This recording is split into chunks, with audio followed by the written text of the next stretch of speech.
ఇక్కడ రాండ్రా, ఇక్కడ రండి. ఏం రెడ్డి పిలుస్తురి? మరి 2 ఎకరాల పొలం ఉంది, జనాలు నరుకుతారా? నరుకుతాంలే గానీ ఎకరికి 3000 ఇస్తానంటే సొప్పురాడి నరుకుతాం, లేకుంటే లేదు. 3,000 అంటే ఇబ్బంది, ఎకరికి 2,500 ఇస్తా. 2 ఎకరాలకు కలిసి 5,000 500 కాదు గానీ నువ్వే ఉడతారని నరికించుక రెడ్డి, ఇంకా మా పోతాం గానీ. ఏమంటారు? ఇక్కడ రండి, ఎకరాకు 3,000 ఇస్తారా అండి. సర్లే రెడ్డి నరుకుతాంలే. ఈ నుంచి ఆడిదాకా చూడు మొత్తం. ఇంత నుంచి ఆడ వరకు నరుకుతాం గానీ నువ్వు ఒకటి రప్పున ఇంటికాడ ఇంకా 6,000 తీసుకొని రా. నువ్వు వచ్చే తల కిందగా అయిపోతాం. ఇంకా మనిద్దరి మధ్య చెప్పరాచినా వెంకటరెడ్డికి జనాలు నరకనికి వచ్చామే. 2 ఎకరాలు నరికితే 6,000 ఇస్తాడంట. ఇంకొక గంట ఉంటే అయిపోతుంది. ఏమనుకునేడు రెడ్డి మరి మాము, మా తోట అంటే అట్ట ఉంటది. మరి చూడు ఎంత కాలం ఉంటే 6,000. ఇంకా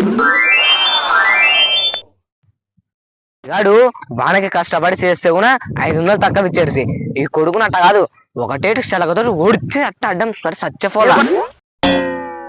అప్పోకే రమ్మితి కొడుకు రెడ్డిని చంపగలే.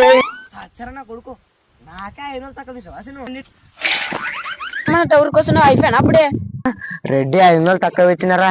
నాకు ఇంకా రిమ్మలేసి సెలగతో కొడితే ఇంకా రెడ్డి ఒకటేటికి సచ్చేపాయి. ఇంకా ఎంత పని చేసి కదనా, నీకోసం అని చికెన్ చేపిద్దామని రెడ్డితో 500 ఇప్పించుకుంటే, అందుకే రెడ్డి మీకు 5,500 ఇచ్చాడే. 500 ఇప్పించుకుంటే అందుకే రెడ్డి మీకు 5,500 ఇచ్చాడే.